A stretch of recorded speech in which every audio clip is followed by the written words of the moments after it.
Elif'in mutfağına hoş geldiniz. Bugün sizlerle pratik bir şekilde hazırlayabileceğiniz peynirli susamlı poğaça tarifini paylaşmak istiyorum. Yoğurma kabına 1 çay bardağı eritilmiş yağ alalım. Ben tereyağı ve margarini karışık olarak kullandım. Üzerine 1 çay bardağı da sıvı yağ ekleyelim. Yine klasik çay bardağıyla 1 çay bardağı yoğurt ekledim. Üzerine 1 adet yumurta ve 1 yumurtanın da sarısını ekleyelim. Akını üzeri için ayıralım. 1 tatlı kaşığı kadar tuz, 1 yemek kaşığı sirke ekleyip karıştıralım. İlk etapta 3 su bardağı un ekledim. Üzerine 1 paket kabartma tozu ekleyip karıştıralım. Ununu azar azar ilave ederek karıştırmaya devam edelim.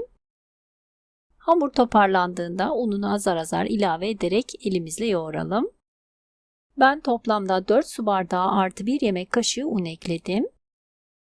Sizler de lütfen kontrollü bir şekilde ekleyin. Yumuşak kıvamlı bir hamur olması gerekli. Çok fazla yoğurmayalım. Hamurumuz karışana kadar yoğurmamız yeterli. Cevizden biraz daha büyük parçalar kopartarak yuvarlayalım. Daha sonra videoda gördüğünüz gibi tezgahın üzerinde parmaklarımızla bastırarak açalım. Ben poğaçalara Konya veya Trabzon tulumunu çok yakıştırıyorum. Beyaz peynir gibi eriyip içinden akmıyor. Ama sizler isterseniz beyaz peynir veya farklı bir iç harcı da kullanabilirsiniz. 1 tatlı kaşığı kadar peyniri ekleyelim.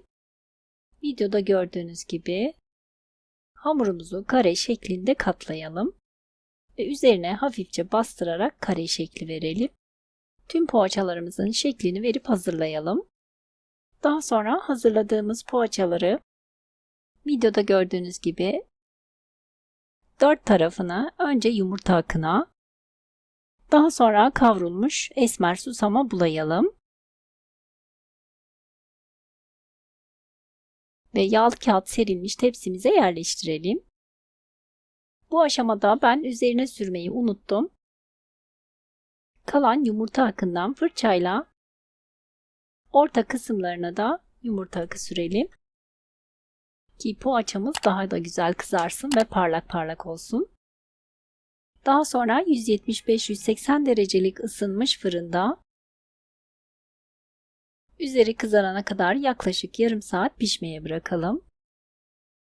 Nar gibi kızaran poğaçalarımız fırından çıktı. İç dokusu da gördüğünüz gibi kıyır kıyır harika bir poğaça oldu. Umarım sizler de dener ve beğenirsiniz.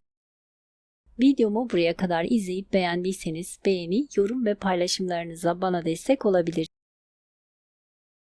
İlginiz için ve özellikle videomun sonuna kadar izlediğiniz için teşekkürler.